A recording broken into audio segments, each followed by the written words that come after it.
Terima kasih sudah mengklik video ini. Apa kabar sahabat Dirabila? Semoga kalian semua selalu dalam keadaan yang terbaik. Semua orang mengira ini cuma perselisihan batas lahan biasa di tengah hutan Kalimantan. Mereka salah. Kawasan HPHPT Timberdana, Desa Benangin II, Barito Utara, Minggu, 19 April 2026, pukul 16.30 WITA.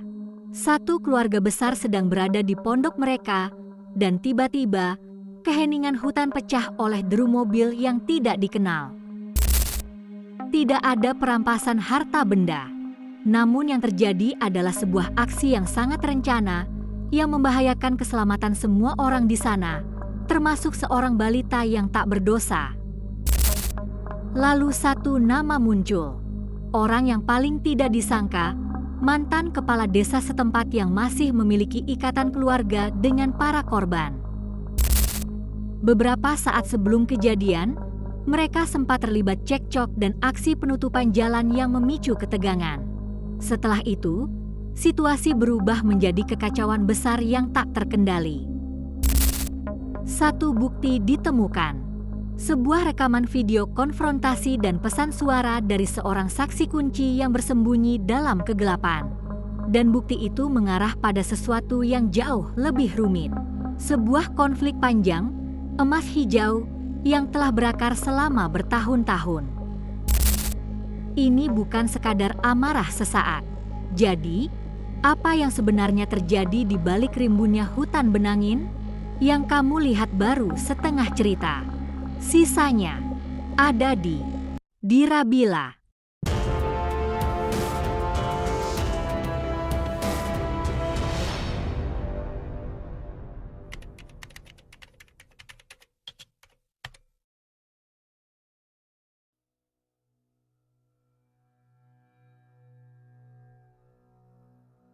Tragedi ini menghantam keluarga besar Chua, 55 tahun, dan istrinya, Hasnah, 40 tahun.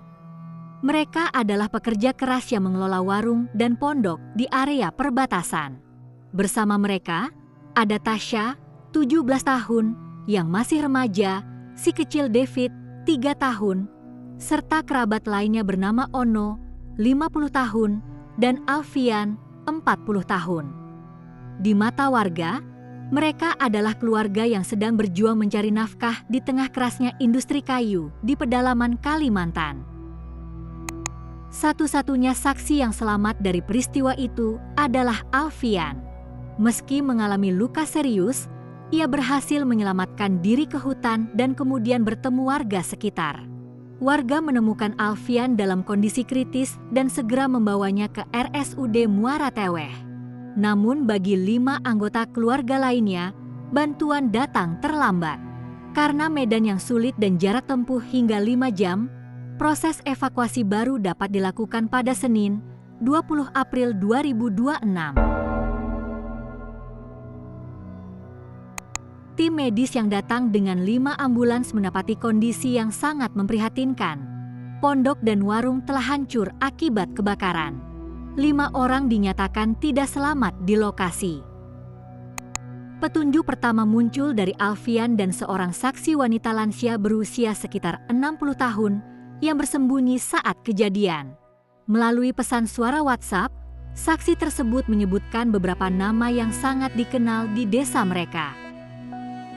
Polisi bergerak cepat dengan mengidentifikasi 3 nama utama, Lukas, 55 tahun, Pusen, 50 tahun, dan Mano, 52 tahun, yang merupakan warga desa Benangin I.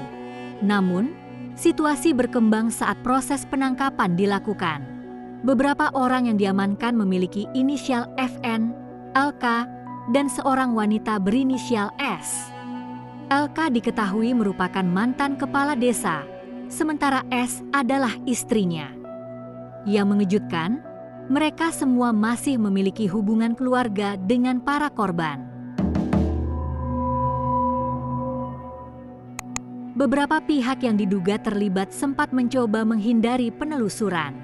FN diamankan di sebuah desa di wilayah Kalimantan Timur, sementara LK dan S diamankan di Benangin, Kalimantan Tengah. Meskipun 3 orang sudah berada dalam penanganan pihak berwenang, 1 orang lainnya masih dalam pencarian. Proses penindakan ini dilakukan secara bertahap setelah identitas mereka diperkuat oleh keterangan saksi kunci.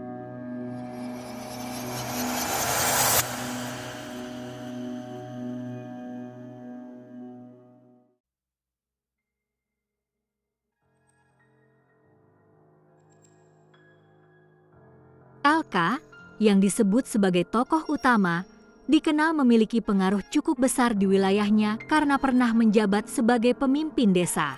Namun, di balik latar belakang tersebut, ia dikenal memiliki sikap tegas, terutama dalam hal kepemilikan lahan.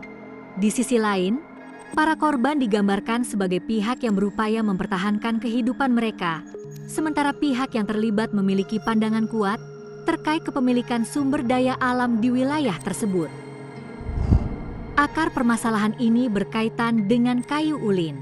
Selama lebih dari 2 tahun, aktivitas penebangan yang tidak sesuai aturan memicu sengketa lahan antara kedua belah pihak.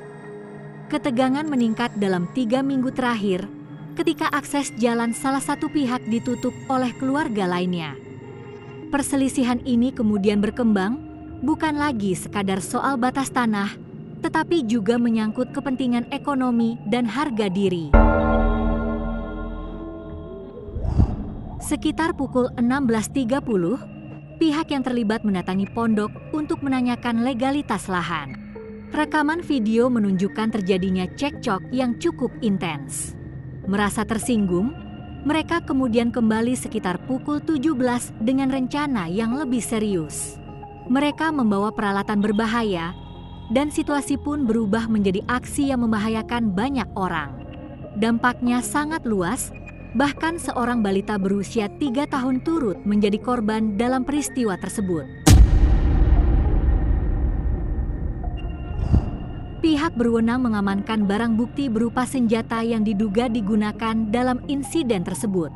Alfian, sang penyintas, menjalani operasi besar akibat luka serius yang dideritanya.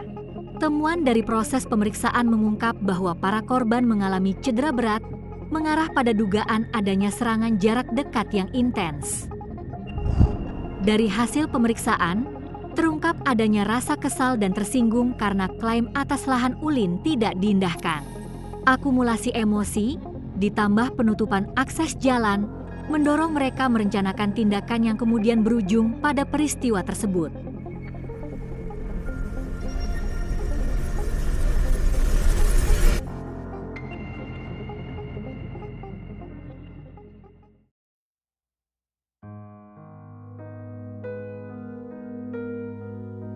Pada Selasa, 20 April 2026, duka mendalam menyelimuti Muara Teweh.